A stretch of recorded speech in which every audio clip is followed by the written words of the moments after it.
Welcome.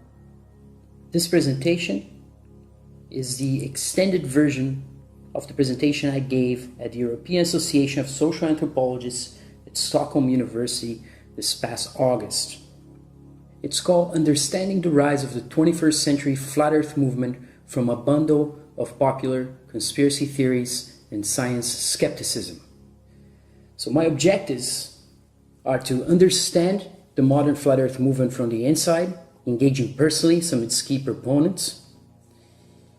And I'm working towards a study of epistemological transformations, that is, how people shift their ways of thinking, being, and feeling.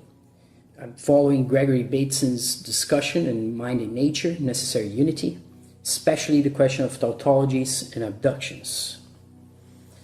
And I'm also testing my own paradigm, which is called creative critical reflexivity, and the theory of epistemological resonance, which applies concepts such as concordance and discordance to look at epistemological harmonics, and how discordance leads to a creative resolution that we can look at as growth and transformation. Epistemology here is simply a way of being and knowing. Everyone has their own way of thinking and knowing, unless they follow a particular orthodoxy and authority as telling them how to think. And in anthropology, we have deconstructed this for a long time. The experiences and narratives of flat earth proponents are prime examples of epistemological transformations and their social and personal consequences. Like Bateson, I am concerned with changes in basic epistemology, character, self, and so on. I'm quoting him here from 1979, page 143. In a nutshell, tautologies are collections of linked concepts or vocabularies that we use to produce logical explanations. We engage in what Charles Sanders Peirce called abduction when we flesh out explanations that ensure the validity of the links in the tautology so that this logic seems self-evident, again following Bateson. Epistemological transformations are interesting because they involve shifting our whole system of abductions, as Bateson put it. We face the threat of chaos when we challenge our own assumptions and preconceptions. This is what I call a state of epistemological discordance that may lead to epistemological growth and transformation. And again, epistemological means simply way of being, and resonance is the think-feel vibration that everyone has. So my idea is that as we live and try to understand the world, we're vibrating in ways that reflect how we think. So this resonance is like a singing, a tone, is the sounds of our souls when they meet and engage. To engage in an abduction is to describe some event or thing and then look around the world for other cases to fit the same rules that we devise for our description. This is why it is particularly prone to deception, because you have a way of thinking about the world that you haven't analyzed critically or reflexively, and you go around finding phenomena that fit your description. So why am I looking at flat Earth? The flat Earth has had incredible growth in popular interest, and this is a graphic from 2010 to 2018 from Google Trends, comparing flat Earth with anthropology on YouTube. And here we see that anthropology barely exists in contrast with flat Earth on YouTube, since the flat Earth started booming in 2015. This graph from Google Trends shows web searches worldwide. And here I'm comparing flat Earth, ethnography, social and cultural anthropology. The colors are on top. You can see flat Earth is blue. From 2004, when these data started being collected, it was between cultural and social anthropology somehow. And then in 2015, 2016, flat Earth just basically boomed. And this is worldwide web searches. And the red shows ethnography as a field of study, and how it has been on the decline, sort of a steady decline, you can tell. So it is a popular phenomenon that we should be looking into. as anthropologists interested in all social phenomena. This is a pretty big one. Now, my methodology. So far I recorded 20 conversations with over 38 hours. I was in Portugal and Brazil when I talked to people who are in the United States of America, Canada, United Kingdom, Spain, and Nepal. Some of the obstacles for studying the flat earth phenomenon and the movement are, that there are millions of videos, pro and con. And so I decided to do this on a face-to-face online approach through Skype and Google Hangouts. Many people were not up for talking, and I had to prove that I understood their line of thinking before they accepted me and talked to me. For gaining access to my participants, I had to pledge never to misrepresent or pathologize their positions. This is absolutely key. It's a part of very important anthropological ethnographic ethics that I follow. Initially, this resistance to conversations is due to the attacks that they receive on a daily basis by people who disagree with them. Here are some examples of emotional attacks, hate speech, and marginalization that flat earth proponents face in their public channels. It's particularly coarse type of language. So there's a lot of tension and friction and reactionary emotional responses from outside the movement and within the flat earth movement as well. People get very emotional with this information. It is a test for our open-mindedness as anthropologists seeking to understand how people think, to really step back from all these emotions and try to understand how people change their minds, which is my approach, and how do they feel after this transformation. They characterize globe believers as basically brainwashed science fiction lovers who are having a Santa Claus, Easter Bunny is not real kind of moment. They also call this a cognitive dissonance reaction. They're faced with information that they don't want to process, and then they lose it and start calling people names, and they would not be able to step back and reflect, to analyze things with an open mind. Flat earthers question NASA, most importantly, and they're skeptical of everything or anything that NASA does, because the idea is that once you're caught lying, you cannot be trusted. They believe that they have caught NASA lying in many instances. This meme is from ODD-TV. I unfortunately did not have a chance to talk to him. It's an interesting example of the art that's coming out from the flat earth movement. And there's also music and other things. This is from a meme book by the Flat Earth podcast called 𝐄𝐀𝐃. And this is one of the things that many flat earthers say, is that condemnation before investigation is your admission to indoctrination. Here are some of the participants in my research, people that I spoke to extensively, up to 5-6 hours. Some of them I spoke to only 2 hours. Here you can see the need to remain prolific and engage. Like, for example, Jeranism has 324 original videos. I think probably some that are mirrored. Mark Sargent has 1,200 videos, and many of them are mirrored, but he's very active. You see that they have a lot of views collectively. So, also, Mark Sargent told me that when he was in California, he was invited to the house of the main star of the sitcom to discuss flat earth. He indicates that it is going mainstream, and there's a lot of people who are considered in the closet flat earthers. A number of my research participants are also radio hosts at Truth Frequency Radio, which is an internet-based radio. So Jeranism is based in California. He's a bookseller and former drugstore manager. Celebrate Truth is by Robbie Davidson, who's the creator of the Flat Earth International Conference. I only spoke to 4 Christians, and Robbie Davidson is one of them. Mark Sargent is a computer geek, I guess you can say, and a Flat Earth freshman recruiter, as he put it. And Globebusters is a fairly popular channel by Bob Noto, an amateur pilot, expert at setting up satellite radio systems. And Mike Helmick is a former Christian pastor, video game designer, and programmer. Endeavor Freedom is one of Zen Garcia's channels.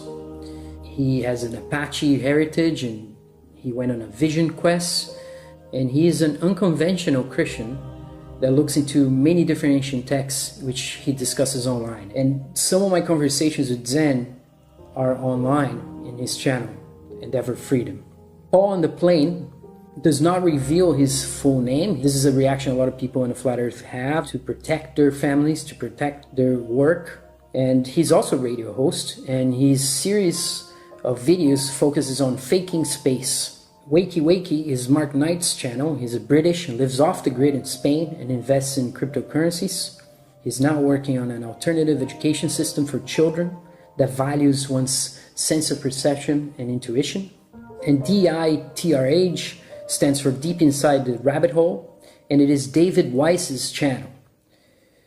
𝐄𝐀𝐑𝐓 introduced me to David, and David introduced me to others. David is a businessman based in New Jersey, an enthusiastic Flat Earth proponent who sees the growth of the movement as an awakening. He's one of the hosts of the Flat Earth podcast, which now has over 120 episodes. 𝐅𝐋𝐀𝐓 is Nathan Roberts' channel. He's a Christian. He's a son of missionaries to Melanesia and Guam, and a father of 5 children. The entire conversation I had with Nathan was posted on his channel, which is part of my approach to ethics. If anybody wants to have my conversation for their own use, they should. And he asked for it, so he posted immediately on his channel. And he tells me that Flat Earth almost cost him his marriage, but that his wife eventually converted after praying and asking for a revelation. Flat Earth Universe is Martin Kenny's channel. He's a UK-based researcher who focuses on what he calls the science of syncretism, that is, looking at every cosmological system in order to synthesize their teachings and relationships. Kenny does not believe that the Bible provides the ultimate truth, but he also draws on the Bible for information. So he's looking at all kinds of systems and trying to boil them down into something that he finds agreeable. And he has been on mainstream TV in the UK discussing various different issues.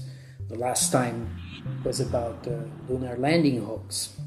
Finally, Karen B is a graphic designer, single mother, who lives in the central USA and is part of a research group, FE Core, which also involves Jaron, Bob Noto, 𝐄𝐀𝐓, and formerly another participant, Chris Monk, who does not have an active YouTube channel and whose position has caused a lot of controversy and drama recently, which is not something I can get into in this presentation. And another person I talked to was introduced to me by Paul on the Plane. His name is Steve Bruce Bokan. He is a Hungarian descendant, Australian helicopter pilot and flight instructor based in China, who happened to have been in Nepal when we spoke. And he's a born-again vegan. He does not have an active channel. Flat Earthers, once they go public with their beliefs, they face this universal experience of prejudice and marginalization for taking their stance. It reminds me of Foucault's fearless speech and the idea of parésia, which is taking a social risk, speaking the truth in public. It has to do with the high social costs to support Flat Earth information in public. So one may experience marriage problems. Some claim that they can only date a Flat Earther. There's threats to jobs. Some people have reportedly lost their job after people who were against the Flat Earth contacted their employer, told them that this person was a Flat Earther. Person lost their job. People don't reveal their actual names. Robbie Davidson reported being expelled from multiple churches. Then we have the phenomenon of closeted Flat Earthers. And all of them agree that when you Google Flat Earth, you're going to go straight into a website called the Flat Earth Society. They all believe this is controlled opposition. So if you think of USSR, the KGB, or governments that control information, China, for example, where you cannot have opposition, all you do is that you pretend to have an opposition, and you infiltrate the so-called opposition, and you keep it controlled. You may also take a look at Pierre Bourdieu's book on television, where he talks about this. Television debates, how they're totally controlled and don't ever go deep into the information. This is a really good source for this. In this very short book, Bourdieu said because otherwise journalists would not read it, because they're lazy, apparently. So, Now, there's a history in anthropology of taking seriously alternative cosmologies. So in Hugh Brody's book, Maps and Dreams, indigenous hunters dream of animals that they will later hunt. Their spirits would travel out of their bodies in the night and go onto the land and find the animals.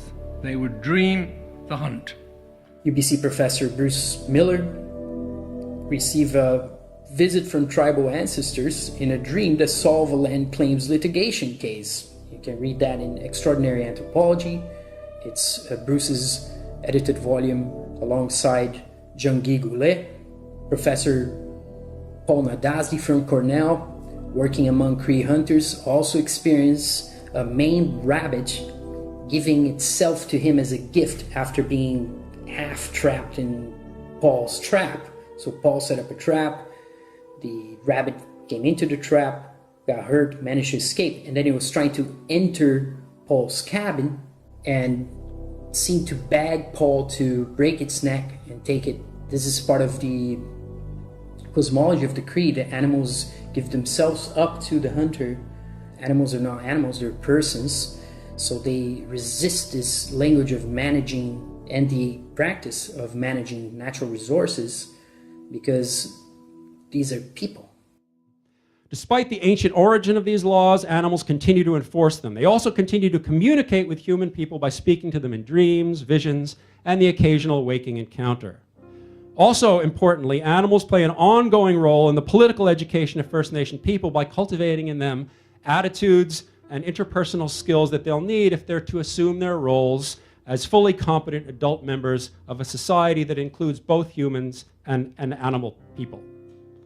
And also in the work of Julie Cruikshank, Do Glaciers Listen, we see the idea that geological features are alive and responsive, and that is taken seriously. And also, we know that in anthropology, Franz Boas did a lot of work against the scientism of his time, which was eugenics, racialized-based science, and he did so actually doing empirical research. And he was against all these evolutionary rationalities, which led in the United States to segregation, to the rise of the Nazi in Germany, the idea of a master race. And also, we shouldn't forget the Tuskegee experiment, in which the United States government funded doctors to keep poor black Americans with syphilis so they could watch them die until the 70s. And then Clinton issued an apology, right? So we know that science without reflexivity and without morality is very, very dangerous. So there are other precedents for taking seriously the flat earth, and this is the notion of the counterintuitive globe that Professor Tim Ingold looked into in his book, Being Alive, Essays on Movement, Knowledge, and Description. So he says that to grasp such a counterintuitive understanding that the earth is round like a ball and that people can live anywhere without falling off calls, it is argued, for nothing less than a complete conceptual restructuring of the child's mind, comparable to a paradigm shift in the history of science. Here he is referring to the idea that Galileo and Copernicus actually changed with their observations the whole narrative of mainstream science. Of course, we have to at least be slightly skeptical of the kinds of technologies they have at that time, because we have binoculars that are stronger than the telescopes that these guys were using, right? And yet we think that they really cracked some massive cosmological problem. And this is another question, but we can go back to later in another presentation. Ingold also says that he cannot relate to the globe as an environment, because whereas the globe is measured and recorded, the environment is experienced. Following Gibson, Ingold says that the life world is spherical from the perspective of the inhabitant's core, which is different from the world divorced from life that is imagined in the form of a globe, as we are taught it exists, and that can apparently only be witnessed by leaving it. Ingold argues that whereas a global perspective is afforded to a being outside of the world and is seen to be both real and total, a local perspective afforded to beings in the world is regarded as illusory and incomplete. So he's saying that through our senses, phenomenologically, we can only experience being in the world and not outside of it, as the globe kind of proposes as a total final explanation. Also, He notes that Immanuel Kant would admit that to his senses the earth appears to be flat. James Gibson, who was an environmental psychologist, for him, an inhabitant is not on the outer surface of a solid sphere, but at the core of an unbounded spherical field comprised of the sky above and the earth below. So in the globe model, the relation between people and the world seems to be turned inside out for Ingold. Also, Martin Heidegger, as Ingold points out, repudiated the out-of-earth technology. These pictures are coming from outside of the earth that flat earthers believe is fake. But we should point out that Tim Ingold, on Perception of the Environment, in page 212, points out that he's not some latter-day flat earther or pre-Copernican. So we should just keep that in mind. Ingold read a paper by Wozniacki and Brewer from 1992, and this sparked a discussion regarding children's conception of the earth and their indoctrination into a different and unprovable through the senses model, which is a globe model. So Ingold says that children are congratulated for agreeing with what was supposed to be the scientifically correct view, which is that, contrary to intuition, people actually live all around the outside of a spherical earth. Again, this is from 𝐄𝐀𝐑𝐓 by the Flat Earth Podcast. This is a free book. It has a bunch of memes from flat earthers. And here they're just saying, well, look, you go up 100,000 feet and you cannot tell that there's a curvature, but you're supposed to believe that you are on a ball. This is the article that Ingold read from Cognitive Psychology, Mental Models of the Earth, a Study of Conceptual Change in Childhood by Stella Wozniacki and William Brewer. And here they're saying, they're abstract, that synthetic models, such as the hollow sphere or the flattened sphere, are generated by children as a solution to the problems arising from the inconsistency between the initial model of a flat Earth and the culturally accepted scientific model of a spherical Earth.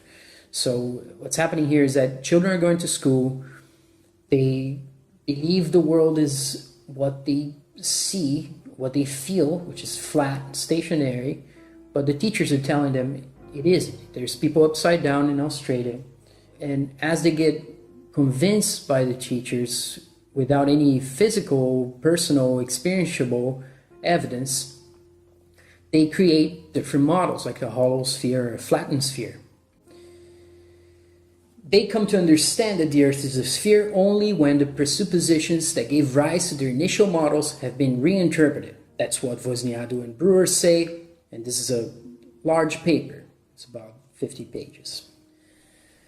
In Anthropological Studies of Shamanism, this I'm referring to a book by Mircea Eliade, where he cites Knud Rasmussen's book from 1929, describing this phenomenon of the mystical light, night and distant vision. It is as if the house in which the shaman is suddenly rises. He sees far ahead of him through mountains, exactly as if the earth were one great plain, and his eyes could reach to the end of the earth. So, in shamanic experience, Eliade's book is a great example of this. You don't have a globe earth, you don't have a ball earth, you don't have a spinning ball earth. You have something completely different. You have the tree of life in the center, you have planes of existence, and it is a very complex book. It's a large book. It is outdated because it's from the late 50s, but it's still quite a source of information. Some of it's repetitive, but it is an incredible effort by Mircea Eliade, who actually lived here where I am in Portugal. Now, flat earth proponents, they evoke the idea of common senses to mean human sense perception and link reality to direct experience. They oppose the common sense of scientism, which is conformity to the pronouncements of self-prescribed scientific authorities, in particular theoretical physicists, astronomers, and NASA. For them, questioning science and making experiments is more scientific than accepting science textbook facts at face value.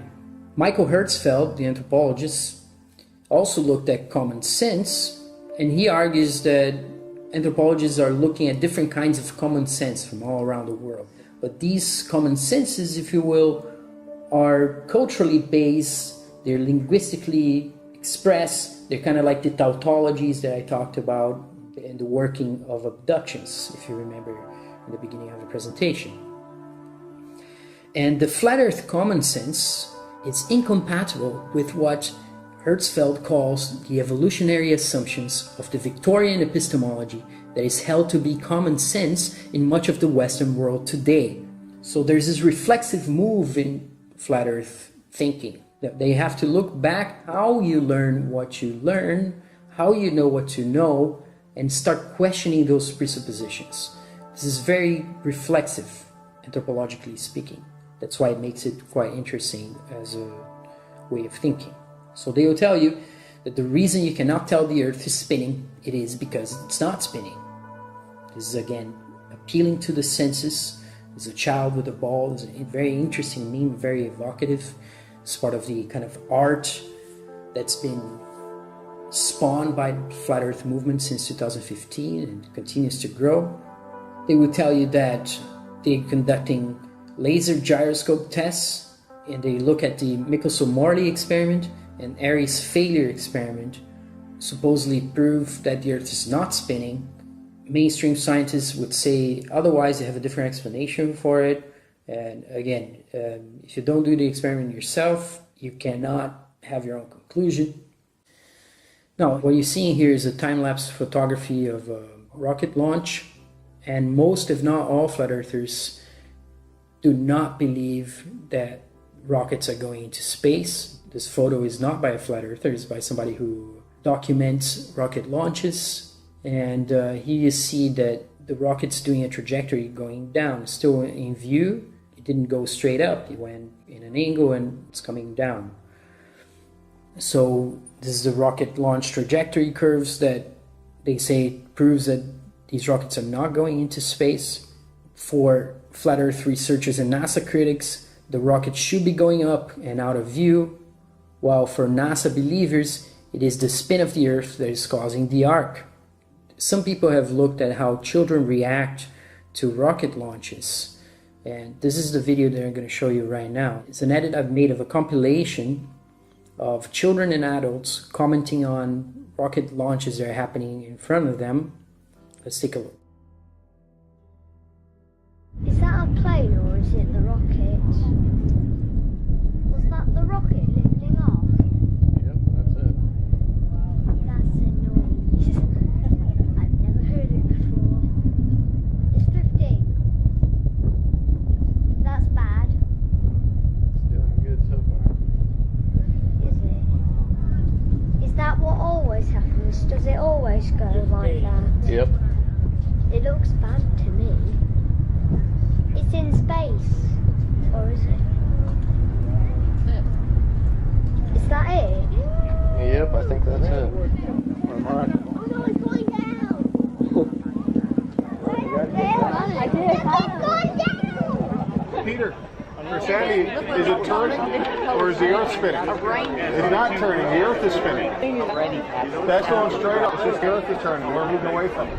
Is that what always happens? Does it always go like that? Yep. It looks bad to me. And here at the very end, you see that the rocket is obviously going down. So from the child's perspective, it is going down. It's not going into space. It looks bad to me. But the adults, of course, they are saying that the earth is spinning and causing this to happen. So flat earthers would say that if it was going into space, it should disappear from your view, going straight up, and not make a turn supposedly around the earth. Another issue here is that this parable here would have to be corresponding to the curvature of the earth, and the clouds that are going down in the horizon in the distance, they would have to also be respecting this curve and turning around. So these spontaneous reactions of children, and you saw it before, children basically screaming, it's going down. They see it coming down, and they say it's coming down. But the adults say, they laugh and they say, no, it's just spin of the earth. So children are very skeptical. They doubt that these rockets are going to space. They think that the rockets are falling, while the adults interpret what they see as the spin of the earth and the rocket going straight up. Now, in constructing the flat earth story, people are using personal observations and tests. They're making selective critiques of mainstream science, and they're linking various truther conspiracy narratives in different personal ways. There are various heterodox positions, so you can't just say they're all like this, or they're all stupid, or they're all... because they will tell you that they've been on the other side. They were globe believers. They were believers in space travel, hyperdrive, anything you see in Star Trek and Star Wars. And they turn around to say these are propaganda sources.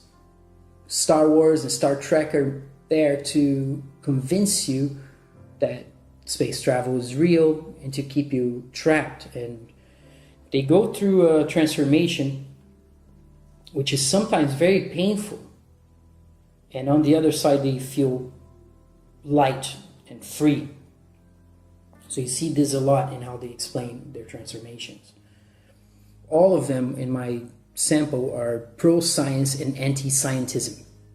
I don't think there's a leader or an orthodoxy in the flat earth movement. You have at the same time religious and secular flat earth believers. Many of them believe in something spiritual, a spiritual essence. Many of them believe the earth is created.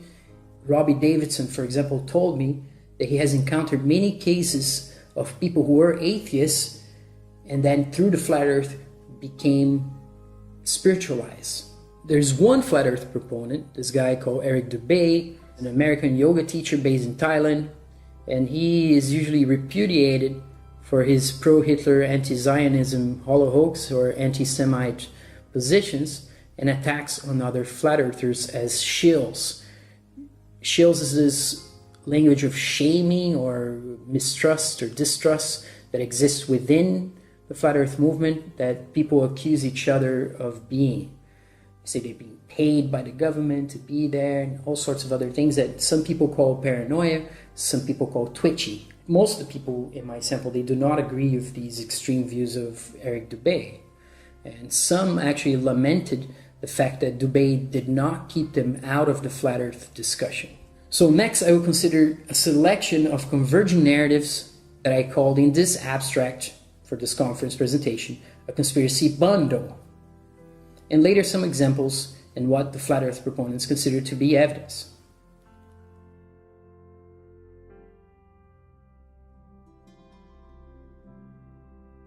So the conspiracy bundle. September 11, 2001, the official US government story is false. This is pretty much agreed across the board.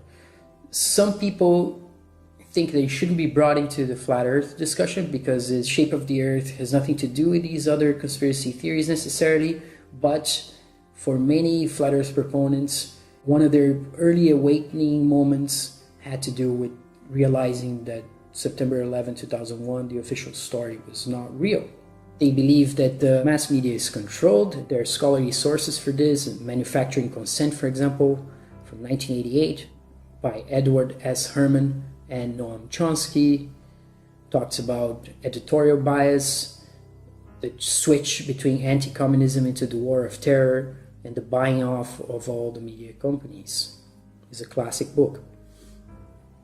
One of my participants claimed that he was working for 𝐄𝐀𝐑𝐓, which is a contractor, and that 𝐄𝐀𝐑𝐓 were involved in fitting the World Trade Center towers with explosives. They had a contract, he says.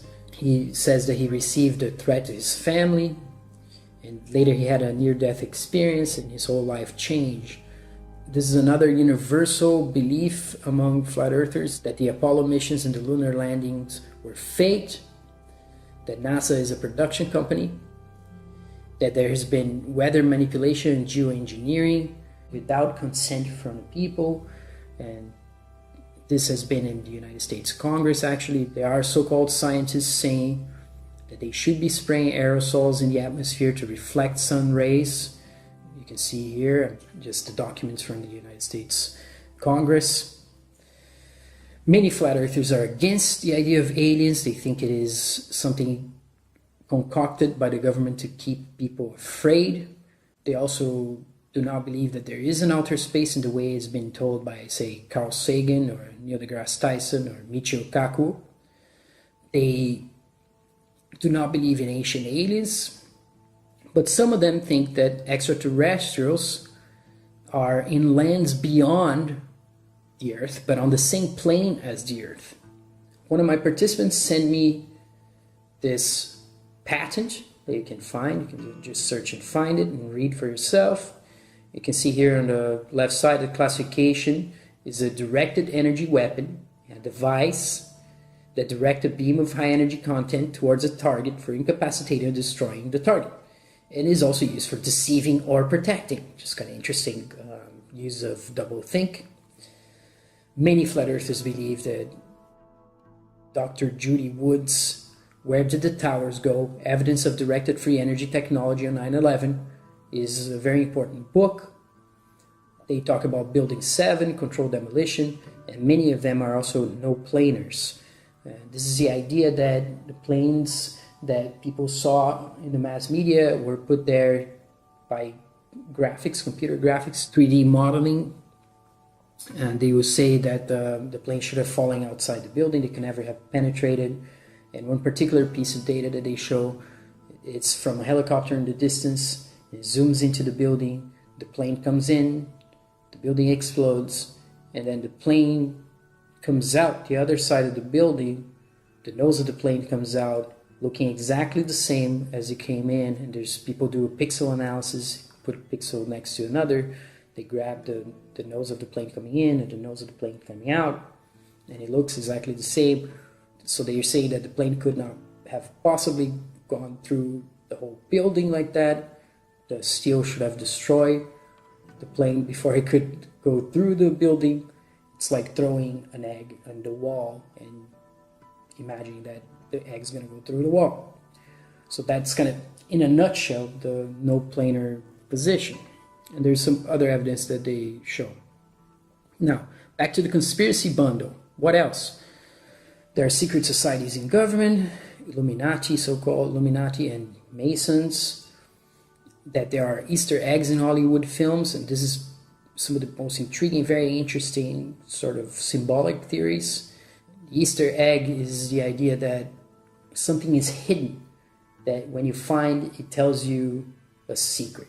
There's a recent film by Steven Spielberg in which the main theme is Easter eggs of the whole film. Rockets are going nowhere. I covered this. Von Braun was a Nazi. He was responsible for deaths of many people in a death camp where he produced a rocket that was then launched into London and Belgium.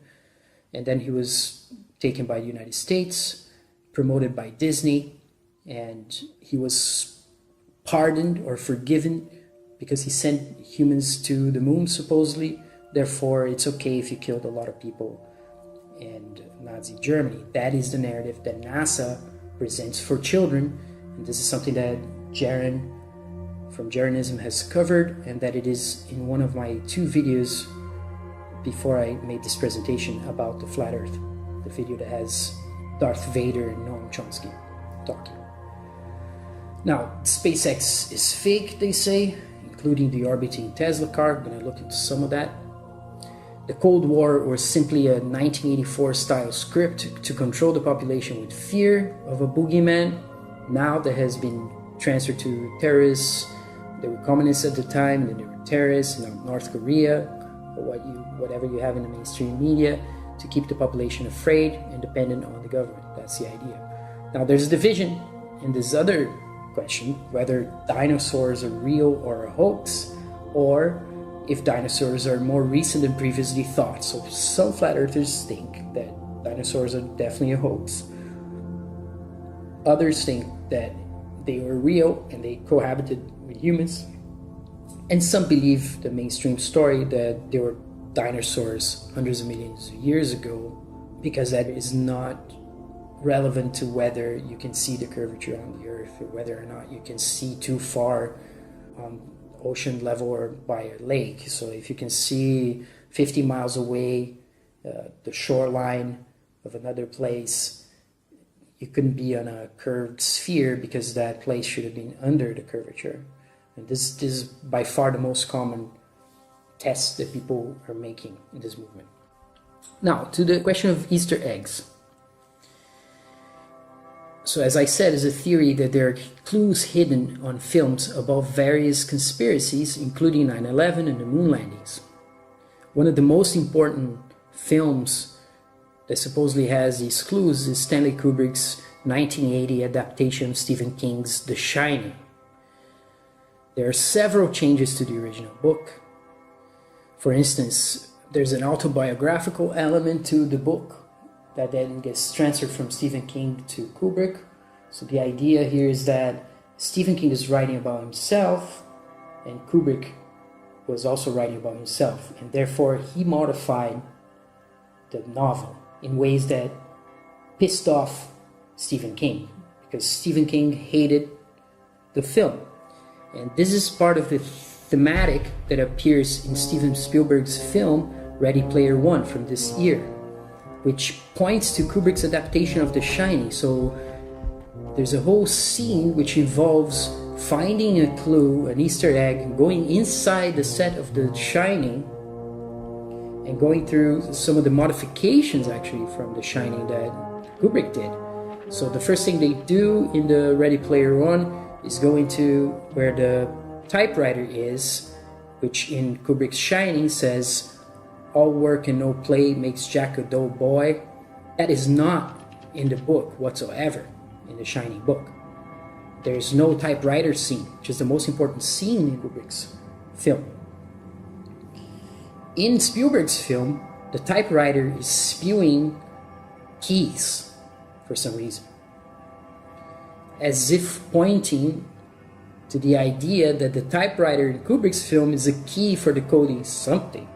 The theory regarding the Easter eggs in Kubrick's Shining is that the typewriter that's writing the word all, A-L-L, is also writing the signal A-1-1 as Apollo 11, because the 1 and the L looks very similar in those typewriters.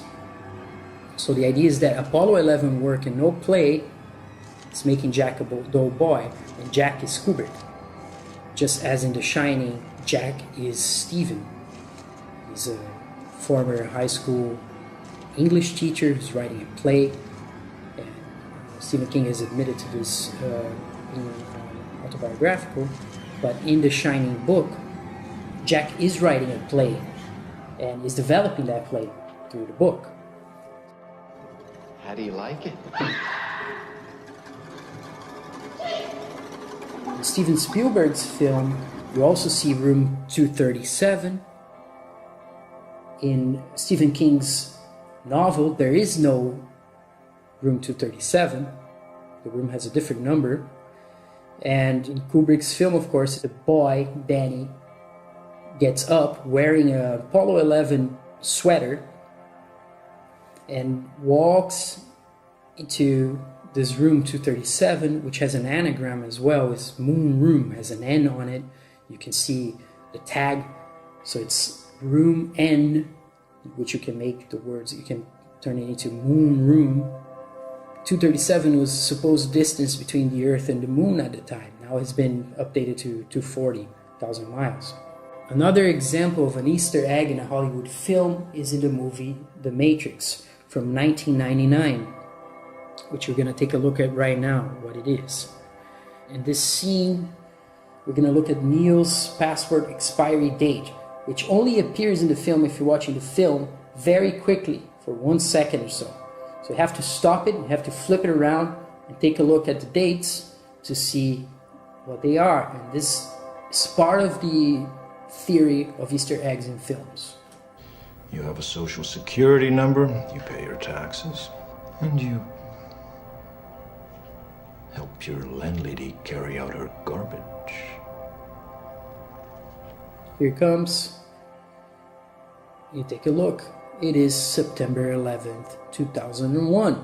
That's the expiry date of his passport.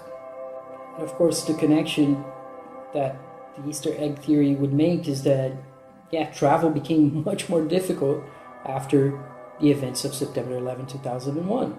But this film is from 1999. So the idea here is that somebody had foreknowledge of the events of 9/11 and managed to put them inside this film. Now, in Ready Player One, this is another example of an Easter egg. In the left, you have the pentagram in the poster by the band Rush, and the numbers there, you get 33, which is 33rd degree Masonic number. The Easter eggers here would also look at the Saturn, being a cult of Saturn that seems to appear everywhere in so-called Illuminati-controlled images. And on the dartboard, you see that one shadow is falling on the 9 from the dart, and another is falling on the 11, perhaps symbolizing the two planes for 9/11. And the dartboard is similar to the United Nations symbol that's also divided in 33 parts, if you count the center. 4 times 8 plus 1, 33, which is, for many flat earthers, the map of the actual Earth, with this wreath that's around it supposedly symbolizes the Antarctica, which is a place that nobody can really go nor cross, and that will be the outer limit of the flat Earth. And there's also no consensus on this. A lot of people in the flat Earth movement do not believe that the Antarctic is this barrier. Some do. It is more controversy. Is another meme from the Hoax book by the Flat Earth Podcast, and they're saying that NASA makes these productions, seem very excited about everything they do, and people believe it because it's part of their national identity. And NASA has a budget of $50+ million per day, which is part of the motivation. And they're there to conduct this mission of nationalism and identity control. So NASA represents for Americans and space believers what the royal family does for the British. Both are myths of national identity and superiority, symbols of imperialism and exploration. The rhetoric of exploration and colonialism are intimately interlinked.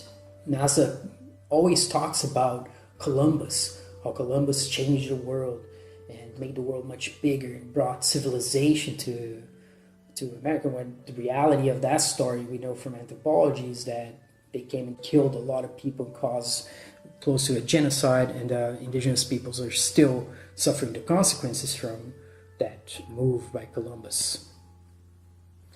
So flat earthers will say that NASA is a US defense agency, which is true if you look it up. NASA is constantly promoting what is called STEM, science, technology, engineering, and math for children. NASA is continuously targeting children. And they say that other space agencies are following NASA's model for compartmentalization of information, which is called need to know, and guidance using computer-generated graphics and augmented reality. Here's another meme from Hoax by the Flat Earth Podcast, where a landscape that is supposedly in Mars looks very similar to a landscape from Greenland. This is the idea that NASA is not going anywhere, they're not going to Mars. They're basically taking these rovers to isolated places around the Earth. Devon Island's one place, Greenland's another. And they are then processing these images, putting an orange filter on them, and pretending they're on Mars. Now, lunar landing skepticism has been booming. According to this ITV program, in which Martin Kenny, one of my participants, participated, 52% of the British do not believe the moon landings, and an astounding 73% of 25 to 34-year-olds think it was all a hoax. Russia Today reported that 57% of Russians do not believe in the moon missions.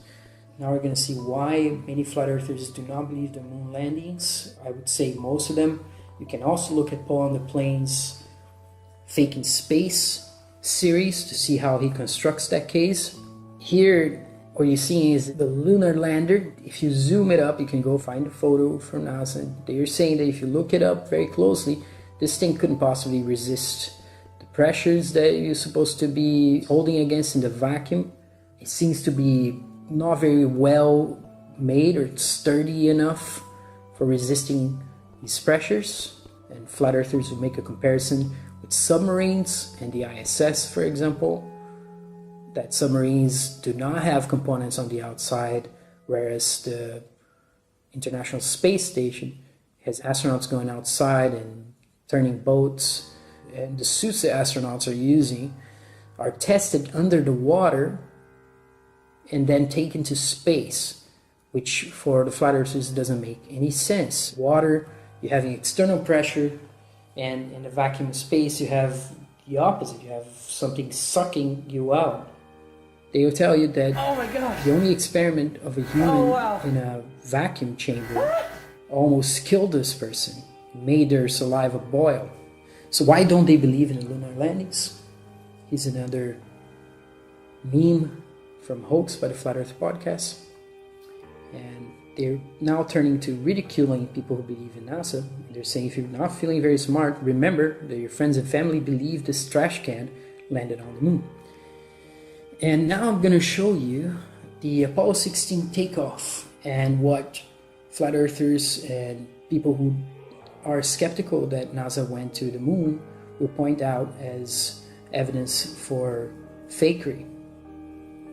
First, this is the raw footage that we see. Okay, here they can show you, for instance, that there's kind of a pull to the right, that there are probably 3 or more cables pulling this up, and that here there's a wink to the right.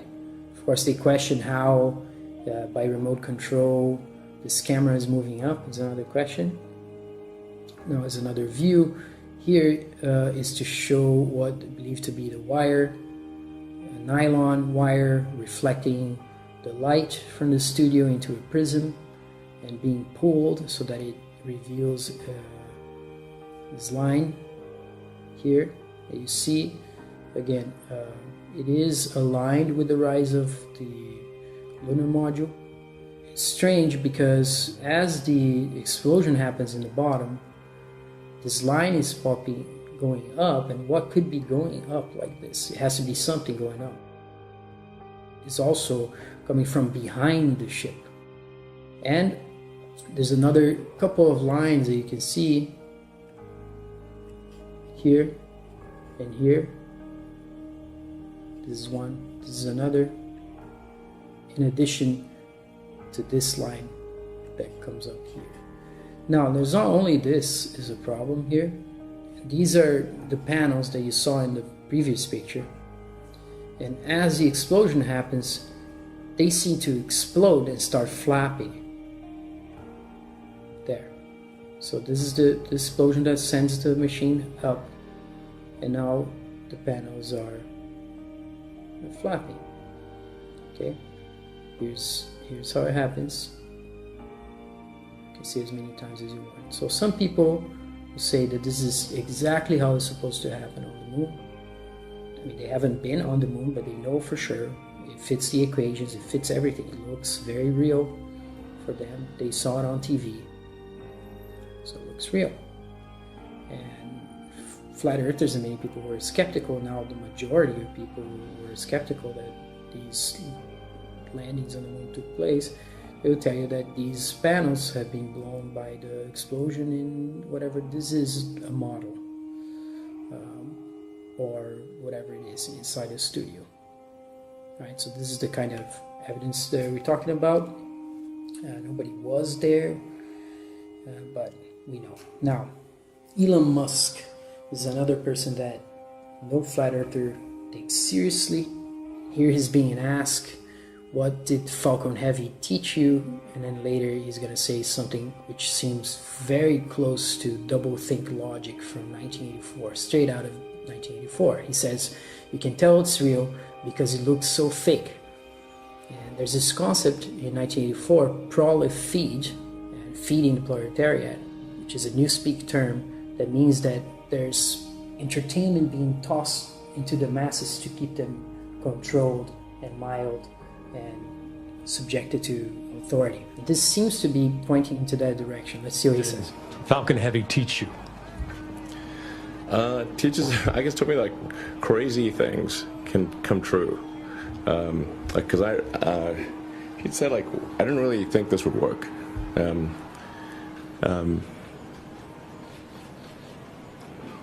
How long will we be getting live views, do you think, from the car? Well, I think it looks so ridiculous and impossible. And you can tell it's real because it looks so fake, honestly. Like, we'd have way better CGI if it was fake. The idea is that it would look more real if it was fake, and that it has to be real because it looks so fake. So it is very close to doublethink logic. It is doublethink logic. I guess you can agree with this. Elon Musk is not the most eloquent spokesperson. Another thing that flat earthers will point out here is that you're seeing this rocket going down right here. But it's supposed to be going up in space. It's still visible. It is going down from the perspective of the observer. It wasn't here. Here it seemed to be going up. There's an arch. Obviously they cut this. But even in this small time, you can see it turning down. And then you get a different perspective on it. And it's definitely going down from the observer's perspective. But it's supposed to be going into space. And if you watch these launches, you're going to see that when it starts coming down and getting out of view, then you get a CGI animation that shows what the rocket's supposed to be doing. There's a realist position against these space missions and Elon Musk and SpaceX and NASA that says we have so many social problems in the world. People cannot barely have water to drink. People are starving. People are dying. And still these guys are sending cars into space. They're looking for water in Mars. But what about people here on the Earth? To finish, I'd like to say that the framework of conspiracy and pseudoscience is derogatory. These are derogatory terms. They're meant to silence critiques, dissent to orthodox positions, and interpretive diversity. Conspiracy simply means breathing together, denoting plans for action held in secret. Most capitalist companies operate this way, which is the basis for non-disclosure agreements. In antiquity, you have the great work by Cicero, 𝐄𝐀𝐑𝐓, which is about a conspiracy to kill him. And it is a genius work that actually shows how Catilina's conspiracy was discovered through census, signs that one could read in the population and one could feel. So that's a work I highly recommend in Latin from the great author Cicero, who got his head cut off and his hands cut off and sent to the Senate in Rome. Of course, those who claim for themselves the authority to ascribe to others the pseudoscience label are not reflexive nor humble regarding their own claims to objectivity and truth. Indigenous cosmologies have also received the pseudoscience label, which should make a lot of social and cultural anthropologists skeptical, but very few social and cultural anthropologists have actually had the courage or the depth of thinking to deconstruct the mainstream narrative that starts with Copernicus and Galileo and Newton. They basically accept that as part of their belief in the science apparatus, this naturalistic sort of science. Even though many of them are skeptical of Darwinian theory, because we know that eugenics and racism came out of Darwinian ways of thinking, and it still has an effect on minorities and other populations. So the final question is, how do we know what we know? Do we just know we don't know? And this is my position. I just know that I don't know, echoing Socrates' statement that we just don't know. It's this ultimate aporia. If we're not traveling into space ourselves, how can we make a claim that is actually there? Now, anthropology and scientism. As Michael Herzfeld wrote recently, scientism is a rhetoric that evokes science as its source of authority, in which paradoxically occludes recognition of its own context of production. Scientism is also linked to this language of objectivism, involves the use of scientific sounding terms and claims with effects that deflect attention away from the failure of objectivist logic. The rhetoric of numbers is employed, mathematicization, that encourages the semblance of rigid fact and a symbolism of purity. So this is part of Hertzfeld's argument regarding scientism, that he uses math to pretend that math is free from values and pure. And according to Anna Grimshaw, scientism seeks accumulation of scientific knowledge that supposedly renders the world knowable. But ethnographic understanding, which is what I'm trying to do here, is a process of interrogation that disrupts conventional ways of knowing the world and involves transformations and intense moments of personal revelation. These are the motions that we're told are happening in the solar system. So the sun is going at 660,000 miles an hour in one direction. The earth is going around the sun at 66,000 miles an hour. All the planets are going, and yet the stars remain the same when you look at the stars throughout the year. So Polaris doesn't change position, even though mainstream science is telling you that it will change in 4,000 years, which none of us will be here to verify. Some people will say that NASA has pictures of the Earth from space. And this is one of the pictures, but when you look closely, you're going to see that whoever made this photo used the clone tool on Photoshop to basically copy and paste a cloud in another place. So you see the repetitions here. Unless you think that clouds in the sky repeat themselves precisely. If you think that the clouds are different in the sky when you look at them, this would not be possible. So this could only be possible as a real image from the Earth, a real photograph from the Earth, if the clouds actually repeat themselves precisely, which is not what happens.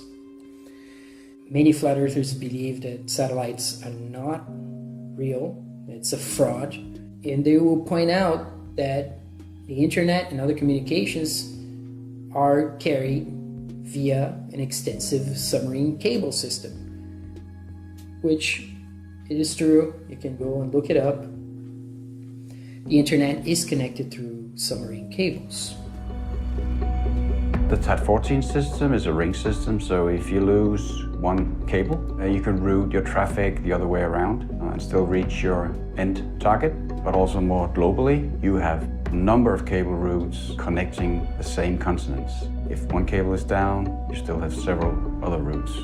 Not satellites. Here again, flat earthers are making fun of globe believers who think that there's all these satellites in space, thousands and thousands and thousands of satellites. They would say that GPS is a positioning system, but it's not a global satellite system. It is all ground-based, based on radar and triangulation. Just good old radio. Many flat earthers are against the conventional vision of gravity. The idea here is that there are clouds up in the air, they're quite heavy, but they stay aloft, and helium goes up. It forces things to go up. Whereas in the gravity theory, the mass of the Earth should be sucking everything that's less massive towards it and not letting things like smoke and dust go up in the sky. Because the dust particle is so small, it should be attracted to the Earth. And for them, the fact that it's not points to the idea that there's an up and a down, and lightness makes you go up and heaviness makes you go down. And some of them believe in an electric universe model without the ball, because the electric universe proponents online, which is a group of scientists, they believe the universe is electrical, that the sun is electrical, which is similar to current flat earth beliefs in some circles. But the electric universe people, they believe the earth is still a sphere. And flat earthers don't agree with that, but they believe that the sun is also electrical, and that what keeps us on the ground has something to do with electromagnetism more than it does have anything to do with the spinning of the earth or gravitation. In fact, they would say that the spinning of the earth should actually be propelling you out of the earth through a centrifugal motion, that the Earth and the equator should be going at 1,000 miles an hour, which should cause all kinds of issues with even plane travel. But that doesn't happen. When you cross the equator, everything just seems the same, stays the same. Another meme from Hoax by the Flat Earth Broadcast. We don't have time for a meeting of the Flat Earth Society, as Obama said. The irony is that the UN map is a flat Earth model. And what they would say here is that politicians are bringing into their discourse the flat Earth to try to ridicule it further because it is true, not because it is fake. The idea that anything politicians are saying should be inspiring skepticism. This is the standard map of the world that many flat earthers follow. The Gleason's azimuthal equidistant map, and someday will say is the best we got. And there is a controversy within the flat earth movement about this map, whether or not it is accurate. Most of them would agree that it's obviously not accurate, is a representation, and since they have been lied to since the 1500s, since globes started to be made to basically brainwash the population, they've been misdirected, so it's very difficult to build this model of the actual Earth we're in, given that most of the things that you're being told is a lie, for example. This is an interesting map that Mercator created out of some stories from the medieval period regarding the North Pole, and you can read his letter to John Dee.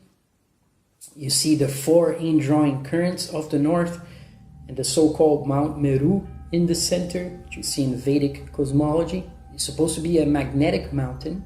It's around this pole that the sun and the moon are turning, according to mainstream flat earth position, if there could be such a thing. What they usually point to when they look at these maps is that they think there's some truth to this, because there's some accounts of people who supposedly went north farther than we can go right now and encountered another civilization in these places, which are described in this map. If you get a high-resolution version of this map, you can see what Mercator actually wrote. There's mainstream academic papers analyzing Mercator's letter to John Dee regarding this map. And the idea here is that this information that led to this map is now hidden from us, and we think we have an ice cap that's melting. When you look at Google Earth, for example, what you see is this. That is in the North Pole. This is obviously not a photograph, because unless you think that land can be divided in those sections right there, you don't see any of the caps. So flat earthers would tell you that this is probably concocted. And this is the North Pole. You can see the coordinates in the bottom. It's 89 by 87, so pretty close to the North Pole where the cursor would be. And if you click on that little ball there in the center, it tells you that the ice caps are melting. It points you to some research regarding this. Flat earthers will tell you that there's no circumnavigation or flights that go over the North Pole and the South Pole. NASA will tell you that they have satellites that do this, but the images you get when you look at it don't look real. This doesn't look like an actual photograph. And the same is true of the South Pole. This is what you see when you go to Google Earth in the South Pole. There's a white ball and some stripes that just look computer generated. It's not a photograph. A lot of Antarctica seems to be like this, very fuzzy, and which shouldn't be the case if you had all this technology pointing to it. So that gives credence to some of the theories that people are skeptical of mainstream science, including flat earthers, have been proposing in the last 3 or 4 years, that led to a dramatic increase in their numbers and what I call science skepticism. Nietzsche, William James, and Wittgenstein were all against scientism of their time.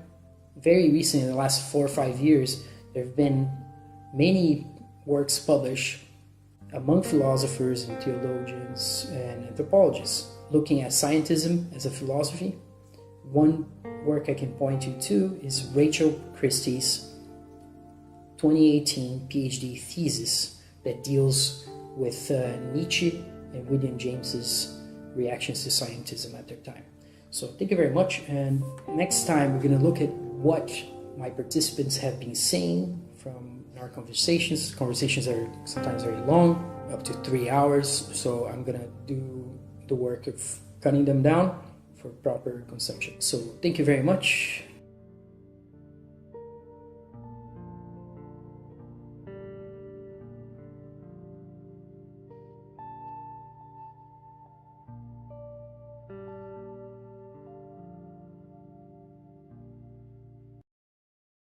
"2018 is the year the world learns that flat earth people everywhere are serious.